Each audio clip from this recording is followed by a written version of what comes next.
अध्याय 19 शेयर धारक और प्रबंधन डिविडेंड पॉलिसी। वर्ष 1934 से ही हमने अपने लेखों के माध्यम से शेयर धारकों में उनके प्रबंधकों के प्रति अधिक बुद्धिमान और ऊर्जावान नजरिए की पैरवी की है। हमने उनसे उन लोगों के प्रति उदार दृष्टिकोण रखने के लिए कहा है जो प्रमाण के साथ अच्छा काम कर रहे हैं। हमने उनसे ये भी कहा है कि जब परिणाम जैसे होने चाहिए उससे बुरे हों तो उन्हें स्पष्ट और संतोषजनक स्पष्टीकरण मांगना चाहिए। हमने शेयर धारकों से स्पष्ट रूप से अनुत्पादक प्रबंधन में सुधार या उन्हें हटाने की गतिविधियों को समर्थन देने के लिए भी कहा है। शेयर धारकों का ही प्रबंधन की क्षमता पर सवाल उठाना तब जायज है जब परिणाम नंबर 1 अपने आप में असंतोषजनक हों, नंबर 2 समान प्रतीत होने वाली अन्य कंपनियों से बुरे हों और नंबर 3 इसके परिणाम स्वरूप लंबे समय तक असंतोषजनक बाजार भाव रहे हों। बीते 36 वर्षों में शेयर धारकों की बड़ी संस्थाओं की बुद्धिमानी भरी कार्रवाई से व्यवहारिक रूप से वास्तव में कभी कुछ हासिल नहीं हुआ। एक संवेदनशील धर्म योद्धा यदि होते हैं, इसे ऐसे संकेत के रूप में लेता है कि वो अपना समय खराब कर रहा है और इससे बेहतर है कि वो ये संघर्ष छोड़ दे। ऐसा होने पर भी हमारा उद्देश्य खोया नहीं है। इसे बाहरी गतिविधियों द्वारा सुरक्षित रखा गया है, जैसे अधिग्रहण या अधिग्रहण की बोलियां कहते हैं। हमने अध्याय 8 में कहा कि बुरा प्रबंधन बुरे बाजार भाव उत्पन्न करता है। इसके बदले कम बाजार भाव उन कंपनियों का ध्यान आकर्षित करता है जो अपने परिचालन के विविधीकरण में रुचि रखती हों, और अब ये विशाल संख्या में है। ऐसे अनगिनत अधिग्रहण मौजूदा प्रबंधन के साथ अनुबंध द्वारा या बाजार में शेयरों को एकत्रित करके या फिर वहीं के नियंत्रण वाले शीर्षाधिकारियों को प्रस्ताव भेजकर किए जाते हैं। इसकी भाव बोली आमतौर पर इससे तय होती है कि संस्थान किस श्रेणी के उचित समर्थ प्रबंधन के हाथों में है। अतः बहुत से मामलों में निष्क्रिय सार्वजनिक शेयर धारक बाहरी लोगों की गतिविधियों के कारण उबर जाते हैं, जो कभी कभी संभवतः खुद काम करने वाला उद्यमी व्यक्ति या समूह होता है। बहुत कम अपवादों के साथ इसे एक नियम के तौर पर कहा जा सकता है कि बुरे प्रबंधन को सार्वजनिक शेयर धारकों की कार्रवाई से नहीं बदला जाता है, बल्कि केवल एक व्यक्ति या सुगठित समूह के नियंत्रण के दावे से बदला जाता है। आजकल के दिनों में यह बहुत आम हो गया है कि किसी पारंपरिक सार्वजनिक नियंत्रण वाली कंपनी के प्रबंधन, जिनमें बोर्ड ऑफ डायरेक्टर्स भी आते हैं, उनको नोटिस दिया जाए कि यदि उनके परिचालन परिणाम तथा इनसे मिलने वाले बाजार भाव अत्यधिक असंतोषप्रद हुए तो वे सफल अधिग्रहण कार्रवाई का लक्ष्य होंगे। इसके परिणाम स्वरूप बोर्ड ऑफ डायरेक्टर्स अपने बुनियादी दायित्वों को लेकर उससे ज्यादा जीवंत हो गए हैं जितना पहले होते थे कि इसका ध्यान रखें कि उनकी कंपनी में शीर्ष प्रबंधन संतोषजनक हो। अभी हाल के वर्षों में पहले के मुकाबले कंपनी प्रेसिडेंट भी ज्यादा बदले हैं। असंतोषजनक वर्ग में आने वाली सभी कंपनियों को ऐसी कार्रवाई का लाभ नहीं मिला है। साथ ही ऐसे बदलाव लंबे समय तक बिना कोई उपचार कार्रवाई के खराब परिणामों के बाद होता है, और इस कारण शेयर धारक निराशा में कम भाव पर बिकवाली करने लगते हैं, जिससे ऊर्जा से भरे बाहरी निवेशकों को शेयरों में नियंत्रण की स्थिति हासिल करने का मौका मिल जाता है। ये विचार कि सार्वजनिक शेयर धारक प्रबंधन और प्रबंधन की नीतियों में सुधार के लिए जारी गतिविधियों का समर्थन करके वास्तव में खुद अपनी मदद कर सकते हैं, काफी अव्यवहारिक साबित हुआ है, जिसे इस पुस्तक में और स्थान नहीं दिया जा सकता। वे व्यक्तिगत शेयर धारक जो इतने साधन संपन्न होते हैं कि वे वार्षिक मीटिंग में अपनी उपस्थिति महसूस करा सकें, आमतौर पर पूर्णतः निरर्थक प्रदर्शन को हमारी सलाह की आवश्यकता नहीं है कि उन्हें प्रबंधन से कौन से सवाल पूछने चाहिए। अन्य लोगों के लिए ये सलाह देना शायद बेकार जाएगा। फिर भी आइए हम इस सेक्शन को इस दलील के साथ खत्म करें कि शेयर धारक किसी भी उस प्रॉक्सी सामग्री पर खुले दिमाग के साथ सावधानी पूर्वक विचार करें जो उन साथी शेयर धारकों की ओर से भेजी जाती है जिनका मकसद कंपनी में स्पष्ट रूप से असंतोषजनक प्रबंधन की स्थिति को ठीक करना होता है। शेयर धारक और डिविडेंड नीति। बीते समय में डिविडेंड नीति काफी हद तक हमेशा से ही जनता या न्यून संख्या वाले शेयर धारकों और प्रबंधन के बीच तर्क का विषय रहा करती थी। आमतौर पर शेयर धारक अधिक उदार डिविडेंड चाहते थे, जबकि प्रबंधन कंपनी को मजबूत बनाने के लिए आय को कारोबार में ही लगाने को प्राथमिकता देता था। वो शेयर धारकों से उनके निजी हितों को उद्यम और खुद उनके भावी दीर्घकालिक लाभ के लिए बलिदान देने को कहता था। हालांकि हाल के वर्षों में डिविडेंड के प्रति शेयर धारकों के नजरिए में बुनियादी रूप से धीरे लेकिन महत्वपूर्ण बदलाव आया है। उदार डिविडेंड के बजाय छोटे भुगतान के लिए अब मूल तर्क ये नहीं है कि कंपनी को धन की जरूरत है, बल्कि ये कि वो लाभकारी विस्तार के वास्ते धन को बनाए रखते हुए शेयर धारकों के प्रत्यक्ष और तत्काल लाभ के लिए इसका उपयोग कर सकती है। वर्षों पहले ये कमजोर कंपनियां होती थीं जो कमोबेश मजबूर थीं कि मुनाफे को अपने पास ही रखें, बजाय इसके कि उन्हें आमतौर पर 60% या 70% डिविडेंड के रूप में भुगतान करें। इसका शेयर के बाजार भाव पर लगभग हमेशा उल्टा असर होता था। आजकल ऐसा अमूमन मजबूत और तरक्की करते उद्यम करते हैं जो जानबूझकर निवेशकों और स्पेकुलेटर्स की समान रूप से अनुमति लेकर अपने डिविडेंड भुगतान को कम रखते हैं। कारोबार के मुनाफे के पुनर्निवेश के लिए हमेशा से एक मजबूत सैद्धांतिक आधार था, जहां मुनाफे को आरक्षित करने को ऐसे गिना जाता था जिससे आय में अच्छी वृद्धि होती है। लेकिन कुछ ऐसे ठोस विरोधी तर्क भी थे, जैसे मुनाफा शेयर धारकों का होता है और विवेकपूर्ण प्रबंधन सीमा में रहते हुए उन्हें भुगतान पाने का अधिकार है। बहुत से शेयर धारकों के लिए उनकी डिविडेंड आय ही जीविका है। डिविडेंड में मिलने वाली आय ही उनकी वास्तविक कमाई है, जबकि कंपनी के पास रखा धन बाद में शेयर धारकों के वास्तविक मूल्य के तौर पर दिख भी सकता है और नहीं भी। ये विरोधी तर्क इतना आकर्षक है कि शेयर बाजार उदार डिविडेंड प्रदाता के प्रति सतत पक्षधर रहा है, बजाय उन कंपनियों के जो डिविडेंड भुगतान नहीं करती या तुलनात्मक रूप से बहुत कम करती हैं। बीते 20 वर्षों में लाभप्रद पुनर्निवेश का सिद्धांत प्रसिद्ध होता जा रहा है। ग्रोथ का पिछला रिकॉर्ड जितना बेहतर होगा, निवेशक और स्पेकुलेटर्स लो पे आउट पॉलिसी यानी कम भुगतान नीति को स्वीकारने को उतने ही तत्पर होते हैं। ये बात इतनी सच है कि ग्रोथ के कई मामलों में तो पसंदीदा डिविडेंड दर या किसी डिविडेंड की अनुपस्थिति से ऐसा प्रतीत होता था कि बाजार मूल्य पर वस्तुतः कोई प्रभाव नहीं पड़ा था। इस गतिविधि का एक शानदार उदाहरण टेक्सास इंस्ट्रूमेंट इनकॉर्पोरेशन के इतिहास में मिलता है। इसके साधारण शेयर का भाव 1953 में 5 से बढ़कर 1960 में 256 हो गया, जबकि इसकी आय 43 सेंट से बढ़कर $3.91 प्रति शेयर बढ़ी थी और तब तक किसी तरह का कोई डिविडेंड का भुगतान नहीं हुआ था। 1962 में नकद डिविडेंड दिया गया, लेकिन तब तक आय गिरकर $2.14 हो गई थी और भाव गिरकर 49 जितना कम हो गए थे। एक और चरम उदाहरण सुपीरियर ऑयल ने दिया। 1948 में कंपनी की रिपोर्टेड अर्निंग्स $35.26 प्रति शेयर थी, जिस पर $3 का डिविडेंड दिया गया और ये 235 जितने उच्च पर बिका। 1953 में डिविडेंड को घटाकर $1 कर दिया गया, लेकिन उच्च भाव 660 था। 1957 में इन्होंने जरा भी डिविडेंड भुगतान नहीं किया और 2000 पर बिके। ये असाधारण इशू बाद में 1962 में गिरकर 795 पर पहुंच गए, जबकि इसने कमाए $49.50 और $7.50 का भुगतान किया। ग्रोथ कंपनियों की डिविडेंड नीति के मामले में निवेश संवेदना दूर दूर तक स्पष्ट नहीं दिखती। ये विरोधाभासी दृष्टिकोण दो सबसे बड़ी कॉरपोरेशन के मामले में भली भांति दिखाई देते हैं।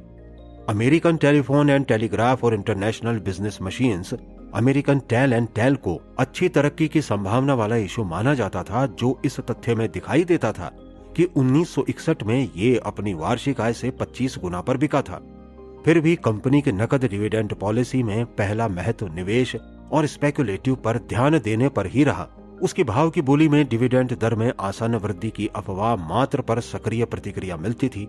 वहीं दूसरी ओर IBM में नकद डिविडेंड भुगतान पर तुलनात्मक रूप से थोड़ा ध्यान दिया जाता था, जिसकी 1960 में यील्ड वर्ष के उच्चतम भाव पर केवल 0.5% थी और 1970 में 1.5% थी। लेकिन इन दोनों ही मामलों में स्प्लिट ने संभावित शेयर बाजार प्रभावक का काम किया। नगद डिविडेंड नीति का बाजार मूल्यांकन निम्न दिशा में विकसित होता प्रतीत होता है।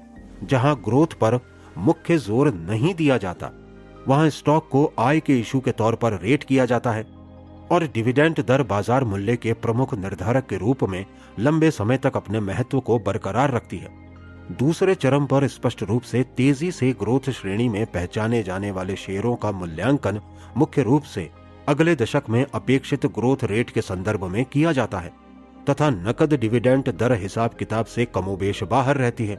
हालांकि उपरोक्त कथन वर्तमान प्रवृत्तियों का ठीक से वर्णन कर सकता है, लेकिन ये किसी भी तरह से स्थिति का कोई स्पष्ट मार्गदर्शक नहीं है, साधारण स्टॉक और शायद उनमें से अधिकांश के लिए नहीं। एक और चीज, बहुत सी कंपनियां ग्रोथ और नॉन ग्रोथ एंटरप्राइजेस के बीच की मध्यवर्ती स्थिति में आती हैं।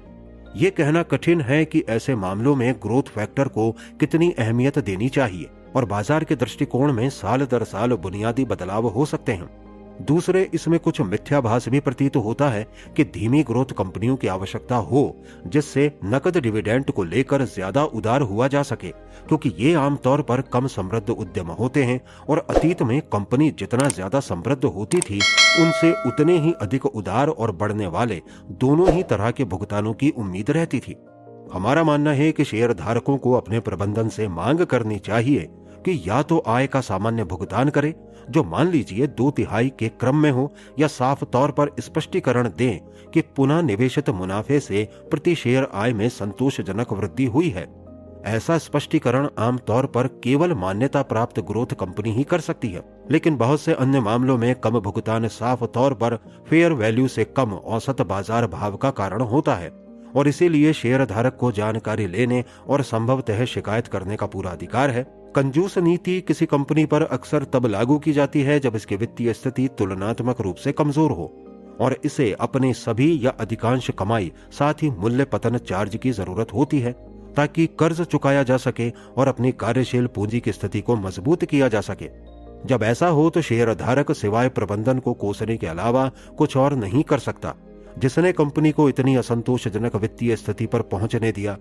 हालांकि कई बार तुलनात्मक रूप से कमजोर कंपनियां डिविडेंड को रोक लेती हैं, जिसका उद्देश्य वे कारोबार का विस्तार बताती हैं। हमें लगता है कि ऐसी नीति सिरे से अतार्किक है और इसके लिए शेयर धारकों के सम्मुख ऐसा पूर्ण स्पष्टीकरण और ठोस बचाव रखना चाहिए जो उन्हें स्वीकार्य हो। पिछले रिकॉर्ड के संदर्भ में ये विश्वास करने का कोई कारण नहीं है शेयर धारकों के धन से किए गए विस्तार के कदमों से उस कंपनी को लाभ होगा जो कारोबार में औसत दर्जे के परिणाम दिखाती है और अपने पुराने प्रबंधन को जारी रखती है। स्टॉक डिविडेंड और स्टॉक स्प्लिट। ये जरूरी है कि निवेशक स्टॉक डिविडेंड और स्टॉक स्प्लिट के बीच के आवश्यक अंतर को समझे। स्टॉक स्प्लिट साधारण शेयरों के ढांचे में पुनः कथन को संदर्भित है, जिसमें आमतौर पर एक के बदले 2 या 3 शेयर जारी किए जाते हैं। नए शेयरों का तय बीती अवधि के दौरान तय आय के पुनर्निवेश से कोई संबंध नहीं होता। इसका उद्देश्य शेयरों के लिए न्यून बाजार भाव स्थापित करना होता है, संभवतः क्योंकि ऐसी कम भाव रेंज पुराने और नए शेयर धारकों को अधिक स्वीकार्य हो सकती है। स्टॉक स्प्लिट इस तरह किया जा सकता है, जिसे तकनीकी रूप से स्टॉक डिविडेंड कहा जाता है, जिसमें अर्जित सरप्लस से पूंजी खाते में रकम का हस्तांतरण शामिल होता है या फिर सममूल्य में बदलाव किया जाता है जो सरप्लस खाते को प्रभावित नहीं करता है। वो जिसे हम उचित स्टॉक डिविडेंड कहना चाहिए वो राशि है जिसका भुगतान शेयर धारकों को ऐसा ठोस सबूत या प्रतिनिधित्व देने के लिए किया जाता है कि हाल के दिनों में कुछ अपेक्षाकृत कम अवधि में उनके खाते से विशिष्ट आय को कारोबार में पुनर्निवेशित किया गया है। ये अवधि 2 पूर्ववर्ती वर्षों से अधिक नहीं हो। अब ये स्वीकृत परिपाटी है कि घोषणा के समय इस तरह के स्टॉक डिविडेंड को अनुमानित मूल्य पर मूल्यांकित किया जाए और अर्जित सरप्लस से पूंजी खातों में इसके मूल्य के बराबर राशि को स्थानांतरित किया जाए। इसलिए किसी भी पारंपरिक स्टॉक डिविडेंड की राशि तुलनात्मक रूप से कम होती है, जो अधिकांश मामलों में 5% से ज्यादा नहीं होती। संक्षेप में, इस प्रकार के स्टॉक डिविडेंड का वैसा ही समग्र प्रभाव होता है जैसा तब होता है जब शेयर धारकों को समान कुल मूल्य के अतिरिक्त शेयरों की बिक्री के साथ आय में से समान राशि का भुगतान किया जाता है। फिर भी स्टॉक डिविडेंड में सीधे एक महत्वपूर्ण टैक्स लाभ होता है जो तदनुरूप नगद डिविडेंड सहित स्टॉक सब्सक्रिप्शन अधिकार में नहीं होता, जो सार्वजनिक उपयोगिता कंपनियों में लगभग मानक परिपाटी है। न्यूयॉर्क स्टॉक एक्सचेंज ने स्टॉक स्प्लिट और स्टॉक डिविडेंड के बीच 25% के आंकड़े की व्यवहारिक डिविडेंड रेखा तय कर दी है। जो 25% या ज्यादा हो, उन्हें उनके अर्जित सरप्लस के बाजार मूल्य को पूंजी आदि में हस्तांतरित करने की आवश्यकता नहीं होती। कुछ कंपनियां, खासकर बैंक, अभी पुराने ढर्रे पर ही चलते हैं और उतने ही स्टॉक डिविडेंड देते हैं जितना वे चाहते हैं, जैसे कि 10% में से 1, जिसका हालिया आय से संबंध नहीं होता और ऐसी घटनाओं से वित्तीय जगत में अवांछित श्रम बना रहता है। हम लंबे समय से नकद और स्टॉक डिविडेंड भुगतान को लेकर व्यवस्थित और स्पष्ट रूप से स्थापित नीति के मजबूत पैरोकार रहे हैं। ऐसी नीति के तहत स्टॉक डिविडेंड का भुगतान समय समय पर किया जाता है, ताकि कारोबार में पुनर्निवेश की गई कमाई के सभी या एक घोषित हिस्से को भुनाया जा सके। ऐसी नीति जिसमें 100% पुनर्निवेशित आय आती हो, इसका पालन प्यूरैक्स, गवर्नमेंट एम्प्लॉयज इंश्योरेंस और शायद कुछ अन्य भी करते हैं।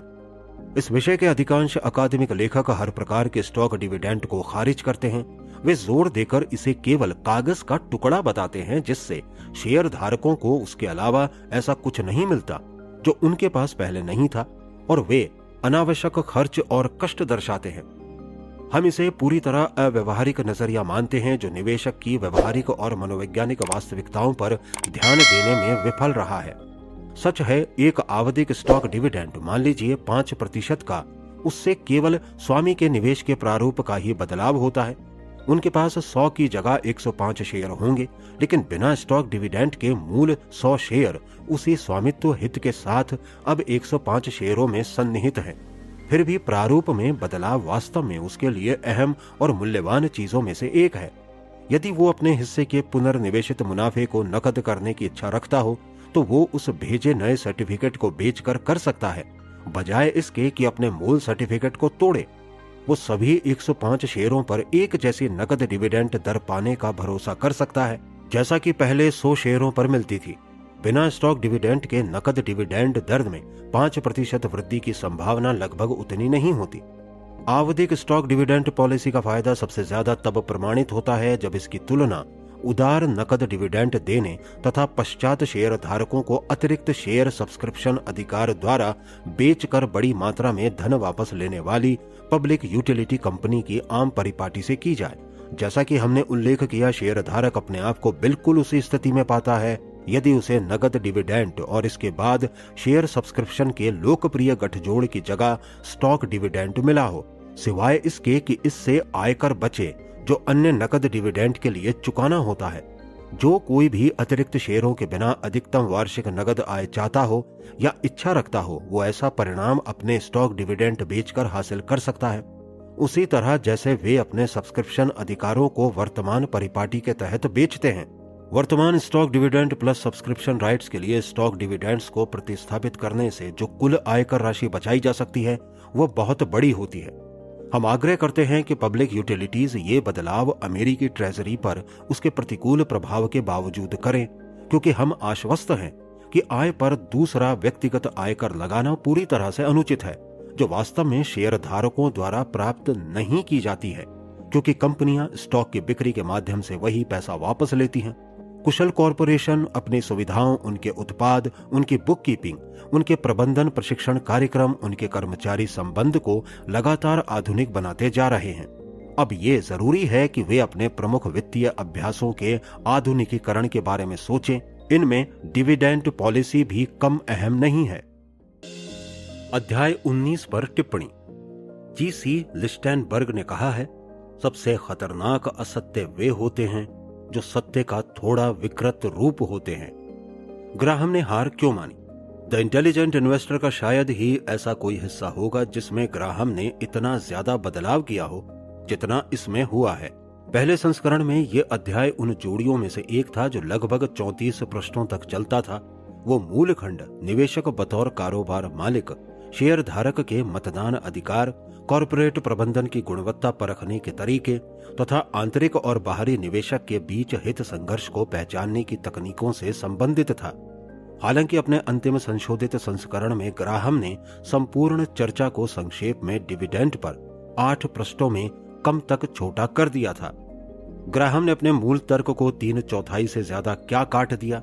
दर्शकों के उपदेश के बाद उन्होंने स्पष्ट रूप से आशा छोड़ दी थी कि निवेशक कभी भी कॉरपोरेट मैनेजरों के व्यवहार पर निगरानी रखने में दिलचस्पी लेगा, लेकिन प्रबंधन के दुर्व्यवहार, संदेहात्मक अकाउंटिंग तथा AOL, Enron, global crossing, sprint और वर्ल्डकॉम जैसी प्रमुख फर्मों की टैक्स चालबाजियां और घोटालों की नवीनतम महामारी है, जो ऐसा कठोर रिमाइंडर है कि ग्राहम ने नित्य निगरानी की आवश्यकता की पहले जो चेतावनी दी थी वो पूर्व से कहीं ज्यादा महत्वपूर्ण हो गई है। चलिए इन्हें फिर से देखते हैं और आज की घटनाओं के आलोक में इन पर चर्चा करते हैं। सिद्धांत बनाम व्यवहार। ग्राहक निवेशक के बतौर कारोबार मालिक पर मूल 1994 में चर्चा की शुरुआत इस उल्लेख के साथ करते हैं कि सिद्धांत रूप से बतौर वर्ग शेयर धारक बादशाह हैं, जो अधिसंख्य होने पर प्रबंधकों की नियुक्ति और बर्खास्तगी जैसे कार्य कर सकते हैं तथा उन्हें अपने इच्छानुसार मोड़ सकते हैं। लेकिन व्यवहार रूप में ग्राहम कहते हैं कि शेयर धारक पूरी तरह विफल है। ऐसा वर्ग जो ना बुद्धिमत्ता दर्शाता है न सजगता। वे प्रबंधन की अनुशंसाओं पर भेड़ चाल में वोट देते हैं, भले ही प्रबंधन का उपलब्धियों का रिकॉर्ड कितना भी खराब हो। औसत अमेरिकी शेयर धारक को स्वतंत्र रूप से समझदारी भरी कार्रवाई करने को प्रेरित करने का एकमात्र तरीका उनके नीचे पटाखे का धमाका करना है। हम इस विरोधाभासी तथ्य का उल्लेख करने से खुद को रोक नहीं पा रहे। ऐसा लगता है कि यीशु अमेरिकी शेयर धारकों से कहीं ज्यादा व्यवहारिक बिजनेसमैन प्रतीत होते हैं। ग्राहम चाहते हैं कि आप ये बुनियादी लेकिन अत्यधिक गंभीर चीज को समझ सकें कि जब आप शेयर खरीदते हैं तब आप उस कंपनी के मालिक बन जाते हैं। उसके मैनेजर से लेकर शीर्ष सीईओ तक आपके लिए काम करते हैं। इसके बोर्ड ऑफ डायरेक्टर्स आपके प्रति जवाबदेह हैं। इसकी नकद राशि आपकी अपनी है। इसका कारोबार आपकी संपत्ति है। यदि आपको अपनी कंपनी के प्रबंधन का तरीका पसंद नहीं आता तो आपको मैनेजरों को पदमुक्त करने, डायरेक्टरों को बदलने या संपत्ति को बेच देने की मांग का अधिकार है। ग्राहम घोषणा करते हैं कि शेयर धारकों को जागना होगा। बुद्धिमान मालिक। आज के निवेशक ग्राहक का संदेश भूल गए हैं। वे शेयर को खरीदने में ज्यादा मेहनत करते हैं और बेचने में कम, इसलिए इसके मालिक बनने के लिए कुछ नहीं करते। ग्राहम हमें याद दिलाते हैं, निश्चित ही इसके अनेक कारण हैं कि शेयर धारक होने या बनने में पूरी सावधानी और विवेक से काम लें। तो आप बुद्धिमान निवेशक रहते हुए बुद्धिमान मालिक कैसे बन सकते हैं? ग्राहम शुरुआत करते हुए हमें बताते हैं कि ऐसे केवल 2 बुनियादी सवाल हैं जिन पर शेयर धारक को ध्यान देना चाहिए। नंबर 1, क्या प्रबंधन यथोचित योग्य है? नंबर 2, क्या औसत बाहरी शेयर धारक के हितों का ध्यान रखा जा रहा है? आप प्रबंधन की योग्यता को आंकने के लिए प्रत्येक कंपनी के लाभप्रदता, आकार और प्रतिस्पर्धात्मकता की तुलना उसी उद्योग में उसके समान अन्य फर्मों से कर सकते हैं। अगर आप मैनेजर अच्छे ना होने का निष्कर्ष निकालें तो क्या होगा? तब ग्राहम कहते हैं, कुछ अन्य महत्वपूर्ण शेयर धारकों को यकीन दिलाना होगा कि बदलाव जरूरी है और उन्हें इस दिशा में काम करने को तैयार करना होगा। दूसरा, शेयर धारक इतने खुले दिमाग के अवश्य हों कि प्रॉक्सी सामग्री को पढ़ सकें और दोनों पक्षों के तर्कों का वजन समझ सकें। उन्हें कम से कम ये जानने में सक्षम होना चाहिए कि उनकी कंपनी कब विफल रही है तथा अवलंबी प्रबंधन की पुष्टि के वास्ते धूर्ततापूर्ण साधारण बातों से ज्यादा की मांग करने के लिए सदैव तैयार रहना चाहिए। तीसरा, ये तब ज्यादा मददगार होता है जब आंकड़े परिणामों का औसत से कमतर होना स्पष्ट रूप से दिखा रहे हों। अगर ये प्रबंधन की नीतियों और क्षमता को पारित करने के लिए बाहरी बिजनेस इंजीनियरों को बुलाने का रिवाज बन गया हो। एनरॉन एंड रन 1999 में एनरॉन कॉरपोरेशन फॉर्च्यून 500 की अमेरिका की शीर्ष कंपनियों की सूची में 7वें स्थान पर थी। इस ऊर्जा दिग्गज का रेवेन्यू, एसेट और आय रॉकेट की तरह बढ़ रही थी। लेकिन क्या होता यदि निवेशक ग्लैमर और चमकदार संख्याओं को नजरअंदाज कर देता और सिर्फ एनरॉन के 1999 के प्रॉक्सी स्टेटमेंट का सहज बोध के सूक्ष्मदर्शी से विश्लेषण करता? इस प्रॉक्सी में सर्टेन ट्रांजैक्शन यानी विशेष लेन देन शीर्षक के तहत खुलासा होता है कि एनरॉन का मुख्य वित्त अधिकारी एंड्रयू फास्टो 2 भागीदारी फर्मों LJM1 और LJM2 का मैनेजिंग मेंबर था, जिसमें एनर्जी कम्युनिकेशन संबंधी निवेश हुए थे। और ये LJM1 और LJM2 खरीद किससे रही थी? क्यों? एनरॉन से। प्रॉक्सी के अनुसार इस भागीदारी में पहले ही एनरॉन से $170 मिलियन की आस्तियां खरीद ली गई थी, जिसमें कई बार एनरॉन से उधार लिए धन का उपयोग किया गया था। इंटेलिजेंट इन्वेस्टर फौरन सवाल करता, क्या एनरॉन के डायरेक्टर्स ने इस व्यवस्था को अनुमति दी है? हाँ, प्रॉक्सी ने कहा। क्या फास्टो की LJM2 में मुनाफा हिस्सेदारी है? हाँ, प्रॉक्सी ने जवाब दिया। क्या एनरॉन का मुख्य वित्त अधिकारी होने से फास्टो पर एनरॉन के शेयर धारकों के हितों के लिए विशेष रूप से कार्य करने का दायित्व है? निश्चित ही है। क्या इस तरह फास्टो पर कर्तव्य बाध्यता थी कि वो एनरॉन की किसी भी बेची आस्ती पर सर्वाधिक कीमत हासिल करे? निसंदेह। लेकिन यदि LJM एनरॉन की आस्तियों के लिए अधिक भुगतान करती तो इसमें LJM2 का संभावित मुनाफा और फास्टो की निजी आय घट नहीं जाती। साफ तौर पर वहीं दूसरी ओर यदि एलजेएम कम कीमत दें तो क्या इससे फास्टो और उसके भागीदारों का मुनाफा बढ़ जाएगा, लेकिन एनरॉन की आय पर आघात होगा? साफ तौर पर क्या एनरॉन को फास्टो और उसके भागीदारों को एनरॉन की आस्तियां खरीदने के लिए धन उधार देना चाहिए, जिससे संभवतः फास्टो का निजी मुनाफा उत्पन्न होता हो? क्यों? क्या इन सबसे मुख्य रूप से हितों में विक्षुब्ध करने वाला संघर्ष होता है? इसका कोई दूसरा जवाब नहीं हो सकता। इसे अनुमति देने वाले डायरेक्टर्स के फैसले के बारे में ये व्यवस्था क्या कहती है? ये कहती है कि आप अपने निवेशित डॉलर कहीं और ले जाएं। इस बर्बादी से दो साफ सबक उभरते हैं। कभी भी संख्याओं में इतने गहरे मत डूबो कि सहज बोध दरवाजे पर छूट जाए, और हमेशा शेयर खरीदने से पहले और बाद में प्रॉक्सी स्टेटमेंट को हमेशा पढ़ें। प्रॉक्सी मटेरियल क्या होता है और ग्राहम इसे पढ़ने पर जोर क्यों दे रहे हैं? प्रॉक्सी स्टेटमेंट में जो वे सभी शेयर धारकों को भेजते हैं, कंपनी अपनी वार्षिक बैठक के एजेंडे की घोषणा करती है तथा मैनेजर और डायरेक्टरों के वेतन और शेयर स्वामित्व संबंधी विवरण के साथ ही कंपनी और अंदर के लोगों के बीच हुए सौदों का भी खुलासा करती है। शेयर धारकों को वोट करने के लिए कहा जाता है कि कौन सी लेखा फर्म खातों का ऑडिट करेगी तथा बोर्ड ऑफ डायरेक्टर्स में कौन कौन रहेगा। यदि प्रॉक्सी को पढ़ते हुए आप अपने सहज बोध का उपयोग करें तो ये दस्तावेज कोयला खदान के कनारी पंछी जैसा हो जाएगा। वो शुरुआती चेतावनी व्यवस्था जो कुछ गलत होने का संकेत करता है, फिर भी औसत 1/3 से आधे के बीच निजी निवेशक अपने प्रॉक्सी पर वोट देने की परवाह नहीं करते। क्या वे इन्हें पढ़ते भी हैं? अपनी प्रॉक्सी को समझना और वोट देना हर तरह से बुनियादी बात है। जिससे इंटेलिजेंट इन्वेस्टर बना जाए, वैसे ही जैसे अच्छा नागरिक बनने के लिए खबरों की जानकारी और अच्छे बुरे को समझते हुए वोट देना। इससे कोई फर्क नहीं पड़ता कि कंपनी में आपकी हिस्सेदारी 10% की है या आपके पास तुच्छ से 100 शेयर 1/10,000 के सिर्फ 1% हैं। यदि आपने अपने पास मौजूद शेयरों की प्रॉक्सी कभी नहीं पढ़ी और कंपनी बर्बाद हो जाती है तो इसका दोष केवल आप पर होगा। यदि आप प्रॉक्सी पढ़ते हैं तो इसकी कुछ चीजें आपको परेशान करती हैं, तो हर डायरेक्टर के विरोध में वोट करें जिससे आपकी असहमति दर्ज हो सके। वार्षिक मीटिंग में शामिल हों और अपने अधिकारों पर बात करें। अपने शेयर के लिए समर्पित ऑनलाइन मैसेज बोर्ड finance.yahoo.com तलाशें और अन्य निवेशकों से इस उद्देश्य से जुड़ने की बात करें। ग्राहम के पास एक और योजना है जो आज के निवेशकों के लिए फायदेमंद हो सकती है। एक या ज्यादा पेशेवर और स्वतंत्र डायरेक्टर्स के चयन से लाभ उठाया जा सकता है। ये बड़े कारोबारी अनुभव वाले लोग होते हैं जो संस्थान की समस्याओं पर नवीन और अनुभवी नजर रख सकते हैं। उन्हें अलग से वार्षिक रिपोर्ट बनानी चाहिए जो सीधे शेयर धारकों को संबोधित हो और जिनमें संस्थान के मालिकों से जुड़े प्रमुख सवालों पर उनका नजरिया हो। क्या कारोबार में वे परिणाम दिखते हैं जिनके बाहरी शेयर धारक उचित प्रबंधन के तहत उम्मीद करते हैं? यदि नहीं तो क्यों, और इस बारे में क्या किया जा सकता है? कोई व्यक्ति अनुमान ही लगा सकता है कि ग्राहम के इस प्रस्ताव से उन कॉर्पोरेट दोस्तों और गोल्फ के साथियों के बीच कैसी घबराहट हो सकती है जिनमें से अनेक आज के स्वतंत्र डायरेक्टर हैं। इससे ये नहीं मान लेना चाहिए कि उनकी रीढ़ की हड्डी में सिहरन दौड़ जाएगी, क्योंकि ज्यादातर स्वतंत्र डायरेक्टर्स में लगता है कि रीढ़ की हड्डी होती ही नहीं है। ये आखिरकार किसका धन है? चलिए अब ग्राहम के दूसरे पैमाने पर नजर डालते हैं कि क्या प्रबंधन बाहरी निवेशकों के सर्वोत्तम हित के लिए काम करता है। मैनेजर्स हमेशा शेयर धारकों से यही कहते हैं कि वे सबसे अच्छी तरह जानते हैं कि कंपनी के नकद का क्या करना है। ग्राहम सीधे इस मैनेजरों की बकवास की पोल खोलते हैं। किसी कंपनी का प्रबंधन कारोबार ठीक से चल सकता है और फिर भी हो सकता है कि बाहरी शेयर धारकों के लिए उचित परिणाम ना दे, क्योंकि उनकी कार्यकुशलता केवल परिचालन तक ही सीमित है और इसे पूंजी के लिए बेहतरीन उपयोग के लिए विस्तारित नहीं किया गया। कुशल परिचालन का उद्देश्य कम लागत पर उत्पादन तथा बेचने के लिए सर्वाधिक लाभप्रद साधनों को तलाशना है।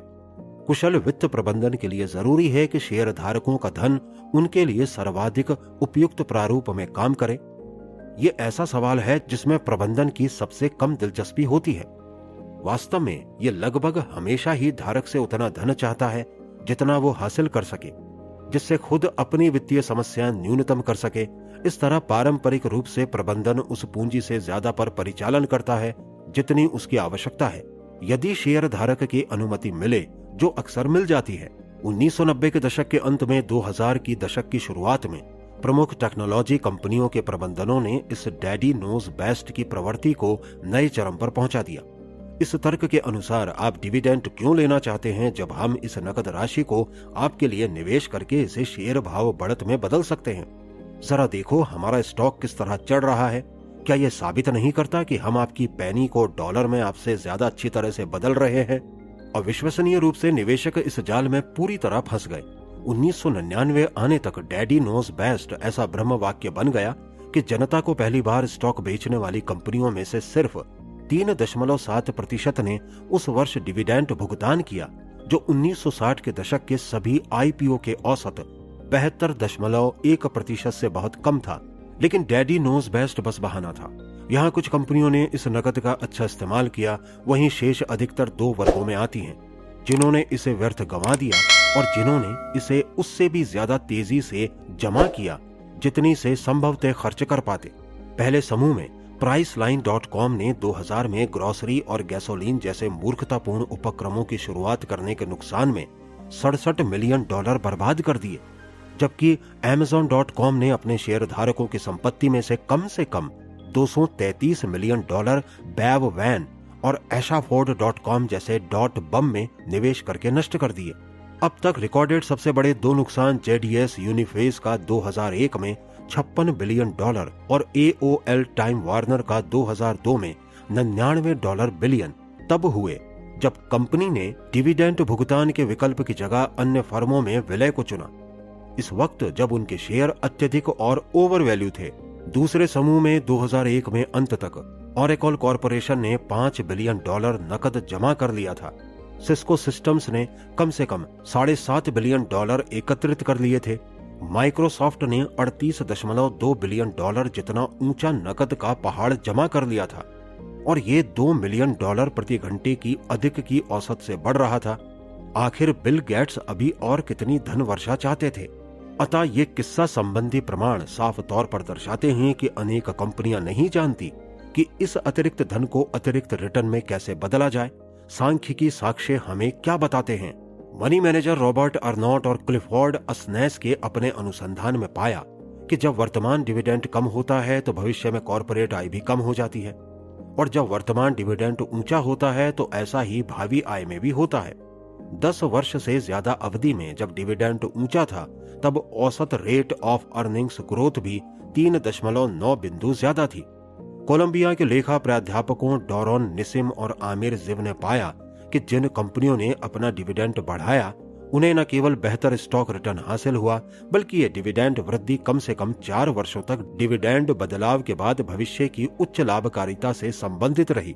संक्षेप में अधिकांश मैनेजरों का ये कहना गलत है कि वे आपका धन आपसे बेहतर तरीके से इस्तेमाल कर सकते हैं। डिविडेंड भुगतान करना शानदार परिणामों की गारंटी नहीं है, लेकिन इससे स्टॉक विशेष के रिटर्न में अवश्य सुधार हुआ, क्योंकि कम से कम मैनेजरों के हाथों से धन निकाला जा सका उससे पहले कि वे उसे गंवा दे या जमा कर लें।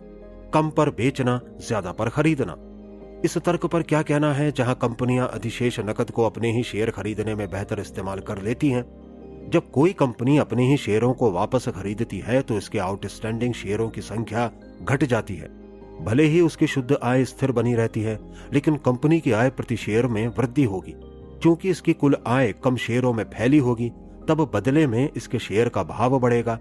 डिविडेंड के विपरीत यह बेहतर है, क्योंकि वापस खरीदने पर उन निवेशकों पर टैक्स नहीं लगता जो अपने शेयर बेचते नहीं हैं। इस तरह इससे टैक्स का बिल बढ़े बिना उन स्टॉक का मूल्य बढ़ जाता है, और यदि शेयर सस्ते हों तब इन्हें वापस खरीदने में अतिरिक्त नकद को खर्च करना कंपनी की पूंजी का सर्वोत्तम उपयोग है। सिद्धांत रूप से सब सत्य है। दुर्भाग्य से वास्तविक जगत में शेयरों की वापस खरीद ऐसे उद्देश्य से की जाती है जिसे केवल बुरा ही कहा जा सकता है।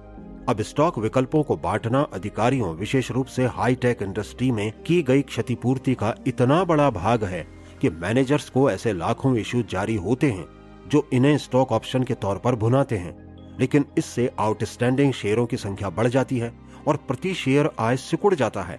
इस डायल्यूजन पर प्रतिक्रिया के लिए कंपनियां राइट बैक करती हैं और खुले बाजार में कई मिलियन शेयर खरीद लेती हैं।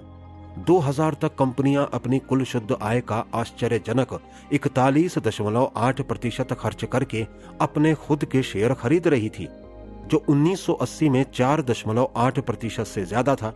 चलिए अब सॉफ्टवेयर दिग्गज ऑरेकल कॉरपोरेशन को देखते हैं। 1 जून 1999 से 31 मई 2000 के बीच ओरेकल ने साधारण स्टॉक के 101 मिलियन शेयर अपने वरिष्ठ अधिकारियों और अतिरिक्त 26 मिलियन के शेयर कर्मचारियों को $484 मिलियन की लागत पर जारी किए। इस बीच स्टॉक विकल्पों से अर्निंग्स प्रति शेयर कम होने से रोकने के लिए ओरेकल ने $5.3 बिलियन या उस वर्ष अपने कुल रेवेन्यू का 52% खर्च किया, जिससे स्टॉक के 290.7 मिलियन शेयर वापस खरीदे जा सके। ओरेकल ने ये स्टॉक अंदर के लोगों को $3.53 प्रति शेयर के औसत पर जारी किए और इसे $18.26 के औसत भाव पर वापस खरीद लिया। कम पर बेचा लेकिन ज्यादा पर खरीदा। क्या इसमें शेयर धारक का मूल्य बढ़ाने वाला भी कुछ है? 2002 तक ओरेकल का स्टॉक इसके 2000 के शीर्ष के आधे से भी कम तक गिर गया। अब इसके शेयर और सस्ते हो गए थे। तो क्या ओरेकल ने अधिक स्टॉक बाय बैक करने में जल्दबाजी की थी? 1 जून 2001 से 31 मई 2002 के बीच ओरेकल ने अपनी पुनः खरीद को $2.8 बिलियन तक कम कर दिया। शायद इसलिए क्योंकि उसके अधिकारियों और कर्मचारियों ने उस वर्ष कम ऑप्शन उपयोग किए थे। यही कम पर खरीद और ज्यादा पर बेचने का पैटर्न अन्य दर्जनों टेक्नोलॉजी कंपनियों में भी दिखाई देता है। आखिर चल क्या रहा है? यहाँ 2 हैरान कर देने वाले कारक काम कर रहे हैं। कंपनियों को तब टैक्स में छूट मिलती है जब उनके अधिकारी और कर्मचारी अपने स्टॉक ऑप्शन का उपयोग करते हैं, जिसे IRS कंपनी का क्षतिपूर्ति व्यय मानता है।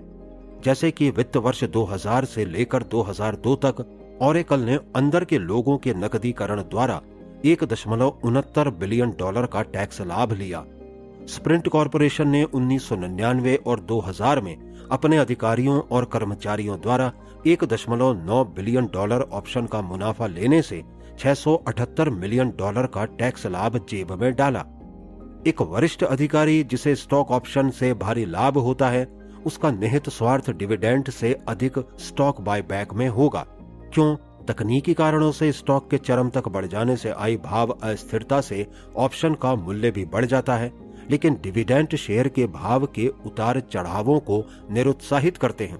अतः यदि मैनेजर्स डिविडेंड बढ़ाते हैं तो इससे वे खुद अपने स्टॉक ऑप्शन का मूल्य घटा रहे होंगे। इसलिए कोई हैरानी नहीं कि CEO डिविडेंड भुगतान की जगह स्टॉक का बायबैक करें, फिर शेयर चाहे जितना भी ओवर वैल्यू हो या वे कितने बड़े पैमाने पर बाहरी शेयर धारकों के संस्थानों को बर्बाद करें। अपने ऑप्शन खुले रखना। अंत में सुस्त निवेशक अपनी कंपनियों को, उनके अधिकारियों को इस अनुचित शैली में जरूरत से ज्यादा भुगतान करने के लिए बेलगाम कर देते हैं। 1997 में एप्पल कंप्यूटर इनकॉर्पोरेशन के सह संस्थापक स्टीव जॉब्स कंपनी में बतौर अंतरिम चीफ एग्जीक्यूटिव ऑफिसर वापस लौटे। वे पहले ही समृद्ध व्यक्ति थे।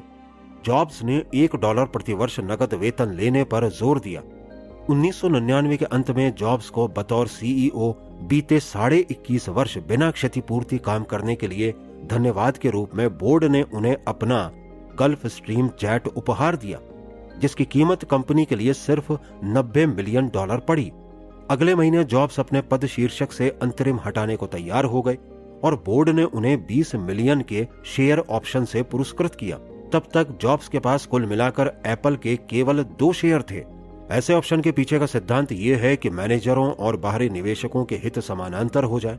यदि आप एप्पल के बाहरी शेयर धारक हैं तो आप इसके मैनेजर्स को केवल तभी पुरस्कार देंगे जब एप्पल के स्टॉक शानदार रिटर्न अर्जित करें।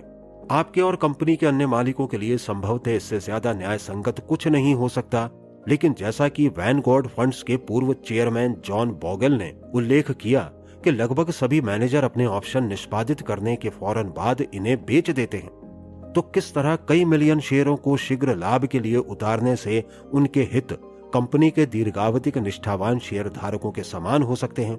जॉब्स के मामले में यदि 2010 में एप्पल का शेयर वार्षिक केवल 5% भी बढ़े तो वो अपने ऑप्शन को $548.3 मिलियन नकद कर सकते हैं।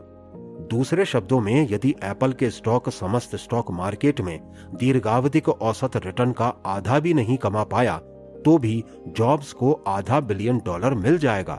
क्या इससे उनके हित एप्पल के शेयर धारकों के साथ समानांतर हो सकेंगे या इस भरोसे के लिए घातक होंगे जो एप्पल के शेयर धारकों ने बोर्ड ऑफ डायरेक्टर्स में रखा है? प्रॉक्सी स्टेटमेंट्स को सतर्कता से पढ़ने पर बुद्धिमान निवेशक ऐसी किसी भी आधिकारिक क्षतिपूर्ति योजना के खिलाफ वोट करेगा जिसमें मैनेजर्स को आवंटित ऑप्शन कंपनी के शेयर आउटस्टैंडिंग से 3% से ज्यादा हो, और आप ऐसी किसी भी योजना को वीटो करेंगे जिसमें ऑप्शन आवंटन शानदार परिणामों को लेकर स्पष्ट और स्थायी पैमाने पर प्रासंगिक ना हो। मान लीजिए औसत स्टॉक उसी इंडस्ट्री में कम से कम 5 वर्ष की अवधि के लिए आउट परफॉर्म करता हो। कोई भी सीईओ अपने को धनवान बनाने की पात्रता नहीं रखता यदि आपके लिए उसने खराब परिणाम उत्पन्न किए हैं। अंतिम विचार। चलिए ग्राहम के सुझाव पर वापस लौटते हैं कि हर कंपनी के स्वतंत्र बोर्ड सदस्यों को शेयर धारकों को लिखित में रिपोर्ट देनी चाहिए कि क्या कारोबार का उसके असली मालिकों की ओर से उचित प्रबंधन किया जा रहा है। क्या हो यदि स्वतंत्र डायरेक्टर्स कंपनी के डिविडेंड और शेयरों की पुनः खरीद को लेकर कंपनी की नीतियों पर स्पष्टीकरण दें। क्या हो यदि उन्हें विवरण देना पड़े कि वे किस तरह पहचानते हैं कि कंपनी के वरिष्ठ प्रबंधन ओवरपेड नहीं है, और क्या हो यदि सभी निवेशक बुद्धिमान मालिक बन जाएं और सचमुच वार्षिक रिपोर्ट पढ़ने लगें।